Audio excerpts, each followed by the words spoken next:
விஜய் வந்து விநாயகர் சதுர்த்திக்கு வாழ்த்து தெரிவிக்கல சார். இந்த ஆண்டு வாழ்த்து வந்து தெரிவிச்சிருக்க விநாயகர் சதுர்த்தி அது வந்து தம்பியுடைய.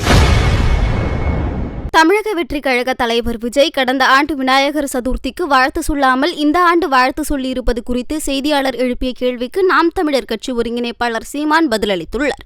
உண்மையிலே கிறிஸ்தவர்கள் சிறுபான்மை தானா, இஸ்லாமியர்கள் சிறுபான்மை தானா? முதல்ல எதை வச்சு சிறுபான்மை இருக்குல்ல, அது மனமிட்டு பேசினாதான் வந்து தெரியும். அதுக்கான ஒரு சந்திப்பு தான் இது. விஜய் வந்து விநாயகர் சதுர்த்திக்கு வாழ்த்து தெரிவிக்கல சார். இந்த ஆண்டு வாழ்த்து வந்து தெரிவிச்சிருக்க விநாயகர் சதுர்த்தி அது வந்து தம்பியுடைய விருப்பம். ஏன்னா இப்போ ஐயா ஸ்டாலின் தெரிவிக்கலைங்கிறீங்க, அது அவருடைய விருப்பம். தெரிவிக்கிறது தம்பியோட விருப்பம். அதிலெல்லாம் போய் ஒரு கருத்து சொல்லிட்டு இருக்க வேண்டியது இல்லை. அது தெரிவிக்காதது இப்போ தெரிவிக்கிறது எல்லாத்தையுமே ஒரு அரசியல் நோக்கத்தோடய பார்க்குறாங்க. அதே தான், நீங்கள் எதை அரசியலாக பார்க்கணும்னு பார்க்க மாட்டீங்க, எதை அரசியலாக ஆக்கக்கூடாதோ அதை ஆக்குவீங்க. மலையை வெட்டிட்டு போவான், அது உங்களுக்கு அரசியலாக தெரியாது. மண் அள்ளி விற்பான், அது அரசியலாக தெரியாது. தண்ணியை உறிஞ்சி விற்பான், அது அரசியலாக தெரியாது. எதையுமே உங்களுக்கு தெரியாது. அப்போ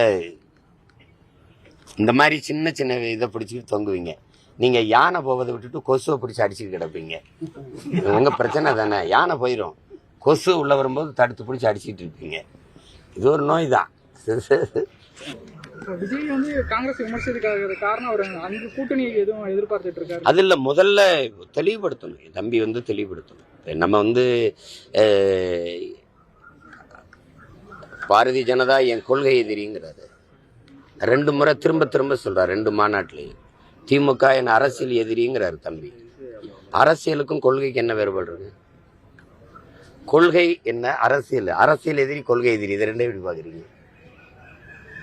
இப்போ பாரதிய ஜனதா என்னுடைய கொள்கை எதிரினா என் கொள்கை என்னன்னு சொன்னால் தான் அது எதிராக இருக்கா இல்லையான்னு எனக்கு தெரியும். என் கொள்கை என்ன? பாரதிய ஜனதா என் கொள்கை எதிரி, திமுக அரசியல் எதிரின்னு சொல்றதே ஒருத்தர் கொள்கையாக இருக்க முடியாது. செய்திகளை உள்ளது உள்ளபடி தெரிந்து கொள்ள ரெஃப்ளெக்ட் நியூஸை சப்ஸ்கிரைப் பண்ணுங்க.